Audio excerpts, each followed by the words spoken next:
देखिए, वो उनका निर्णय है, वे अपने हित को देख के कुछ फैसले ले रहे हैं। भारत को अपने हित को देख के फैसले लेने हैं, हमारा व्यापार भी सुरक्षित रहे, यहाँ के उद्यमियों को एक समान अवसर दुनिया में जाने का मिले। और मैं मानता हूँ कि यहाँ का जो प्रोडक्शन है, जो भारत का प्रोडक्ट है, वह अव्वल है, क्वालिटी में भी और प्राइस में भी।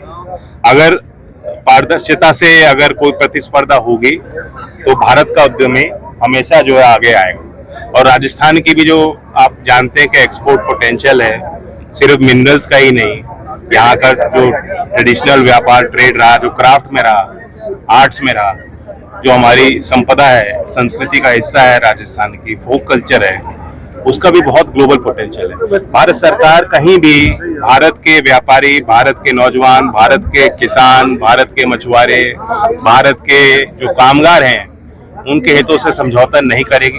दो टूक प्रधानमंत्री जी इस बात को कह चुके हैं और दोहरा चुके हैं। और ये शुभ संकेत है कि पहले एक यूनिपोलर भारत जो दुनिया में एक ताकत थी, फिर दो पोल बन गए, अब मल्टीपोलर एशिया और मल्टीपोलर वर्ल्ड की तरफ हम लोग कदम ले रहे हैं। कल एससीओ में आपने देखा कि भारत के संबंध जो चाइना के साथ, जो पड़ोसी देश हैं, उनके साथ भी कैसे बेहतर हो सकते हैं, समान हो सकते हैं। और दोनों ताकतें, विश्व की ताकतें साथ काम करें। ग्लोबल साउथ जो विकासशील देश हैं, उनको ऊपर बढ़ाने के लिए प्रयत्न करें। इसके लिए भी भारत तत्पर है और समर्पित है। सर, कौशल विकास की कितनी भूमिका मानते हैं? जो नई इंडस्ट्री आ रही है, रोबोटिक्स, मशीन लर्निंग, एआई, नए कॉन्सेप्ट्स, टेक्नोलॉजी के माध्यम से नए डिस्ट्रप्शन हो रहे हैं। इसलिए जो परंपरागत सोच थी कि हम ये डिग्री कर लेंगे और हमें ये नौकरी मिल जाएगी, सब चीजें धीमे धीमे ध्वस्त हो रही हैं। तो देश के नौजवानों को भी एक परस्पर सतर्क प्रक्रिया के तहत अपने आप को बेहतर बनाने की कोशिश करनी है। तमाम कोर्सेज उपलब्ध हैं। अभी बीते दिनों हमने वर्ल्ड स्किल्स डे के अवसर पे सोर स्किलिंग फॉर एआई रेडीनेस का प्रोग्राम जारी किया है। देश भर के स्कूलों में जो छात्र हैं, उनके लिए निःशुल्क उपलब्ध है। 6ठी कक्षा से 12वीं कक्षा तक। मैं आज आपके माध्यम से राजस्थान के बच्चों को भी कहता हूं, अवगत कराना चाहता हूं, स्किल इंडिया डिजिटल हब पे आप जाइए, सोर प्रोग्राम से जुड़िए और एआई टेक्नोलॉजीज के बारे में आप प्रशिक्षित हो जाइए। भारत का स्किल सर्टिफिकेट और भारत के एकेडमिक क्रेडिट भी आपको मिलेगा। स्कूली व्यवस्था में एआई को आप सीखेंगे, उसके बाद आप किसी भी इंडस्ट्री में जाएंगे, किसी भी काम में जाएंगे, आपको इन चीजों का प्रयोग करना ही पड़ेगा। तो बहुत तरह के इस तरह के कोर्सेज उपलब्ध हैं राजस्थान में। स्किल डेवलपमेंट में जो अभी हमने नई आईटीआई स्कीम निकाली है, हमारा संवाद राज्य सरकार से चल रहा है। के बिश्नोई यहाँ कौशल विकास मंत्री हैं, कई दौर की उन्होंने बातचीत की है और हम कोशिश कर रहे हैं कि राजस्थान का प्रतिनिधित्व उस योजना में अच्छी तरीके से हो। पहले चरण में जब निवेश होगा तो राजस्थान के नौजवानों के लिए भी, उनके कौशल विकास के लिए यहाँ संस्थाओं को हम अपग्रेड करेंगे। सर, किसानों के हित के लिए क्या काम कर रहे हैं? क्योंकि आपके पिताजी भी हितैषी रहे हैं, दादाजी भी हितैषी रहे हैं किसानों के। देखिए, अभी हमारी कोशिश है कि जो उच्च स्तर के शिक्षण संस्थान हैं, उनका और कृषि संस्थानों का आपस में मिलाप और मेल हो। बीते दिनों में जयपुर में चौधरी चरण सिंह नियाम जो कृषि विपणन संस्था है, उनके साथ हमने बैठक की थी। कौशल विकास के क्षेत्र में वो कुछ कोर्सेज करते हैं, तो हम कर रहे हैं कि अपने मंत्रालय के अंतर्गत उन योजनाओं को लाया जाए। इससे पहले कृषि के क्षेत्र में, फूड खाद्य प्रसंस्करण के क्षेत्र में एफपीओज के साथ, सेल्फ हेल्प ग्रुप्स के साथ, रूरल डेवलपमेंट मिनिस्ट्री के साथ, ग्रामीण विकास मंत्रालय के साथ हमारे ज्यादा कार्यक्रम संचालित नहीं थे। तो इसलिए हमने दोनों मंत्रालयों ने बैठ के, माननीय मंत्री शिवराज जी और मैंने बैठ के करार किया है।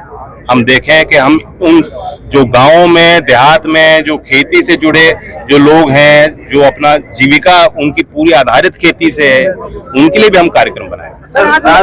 आप ले रहे हैं आरएलडी कार्यकर्ताओं की, तो क्या कार्यकर्ताओं से संवाद होता ही जब आते हैं। राजस्थान में पुराने कार्यकर्ता है, लेकिन खास बात है कि तेजाजी दशमी है, वीर तेजाजी की धरती है।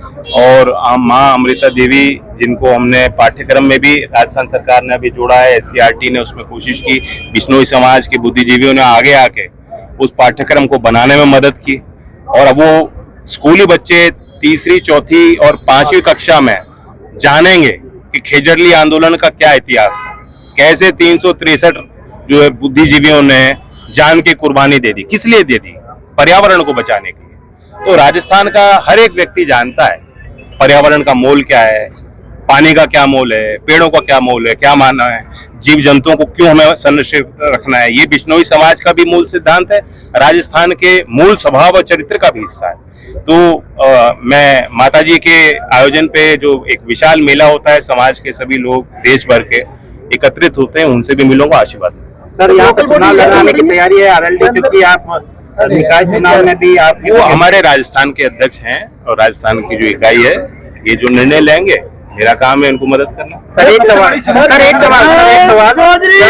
आप मुजफ्फरनगर पहुंचे थे, आप बंदिशों में बंधा हूँ किसानों के हित के लिए, कौन सी बंदिशें है सर? मैंने ऐसा कुछ नहीं कहा, सर आप किसानों के लिए कोई बंदिश नहीं है। विश्व में कुशल जनशक्ति का जो आपूर्ति और मांग के बीच में अंतर है, उसमें हमारे मारवाड़ के नौजवान और प्रशिक्षित जो कौशल युवा है, हमारे लिए ऐसा क्या है कि हमारी भी वहाँ जाकर अपने सपनों को देखिए, मारवाड़ का व्यक्ति शायद दुनिया को कोई कोना नहीं होगा जो मारवाड़ का व्यक्ति नहीं मिलेगा, कामगार, कारीगर, व्यापारी। और यहाँ आपने बहुत अच्छा सवाल पूछा, स्किल गैप है, विश्व भर में डिमांड है, इसी को पूरा करने के लिए पहले तो एक होता है कि जब आप गवर्नमेंट टू गवर्नमेंट कोई एक्सचेंज अगर संभव हो तो पहले आप करार करेंगे। हमारे दुनिया में 8-9 देशों के साथ करार है। आने वाले समय में मैं ऑस्ट्रेलिया जा रहा हूँ, एक हमारे राज्य के प्रतिनिधि मंडल को लेकर जा रहा हूँ, जो आपस में हम लोग वहाँ के इंडस्ट्री, वहाँ के एकेडमिया से और सरकार से हम संवाद करेंगे। तो हमने एक पाथवे बनाया है, लेकिन उसमें एक अड़चन आती है भाषा। राजस्थान के अगर नौजवान जापानीज सीखेंगे, जर्मन सीखेंगे, तभी जाके ना जर्मनी और जापान में उनको मौका मिलेगा। तो मैं इसलिए प्रेरित कर रहा हूँ, हम कोशिश कर रहे हैं कि लैंग्वेज एज ए स्किल, यानी भाषा को भी एक कौशल विकास के कार्यक्रम में विधिवत जोड़ा जाए। एनएसडीसी ऑलरेडी प्रोग्राम चलाता है, मैं आपको आमंत्रित करता हूँ, आप ग्रेटर नोएडा में आके देखिए। एनएसडीसी एक एकेडमी की एक बड़ी संस्था चल रही है, वहाँ जर्मन इंस्टीट्यूट गोएथे के साथ और जापानीज इंस्ट्रक्टर्स को बुलाकर रेजिडेंशियल फॉर्मेट में हम भाषा सिखा रहे हैं। तो अगर राजस्थान के यूथ भाषा सीखेगा तो उनके लिए ग्लोबल पाथवे है, पूरे यूरोप में डिमांड है। अभी इंडिया, यूके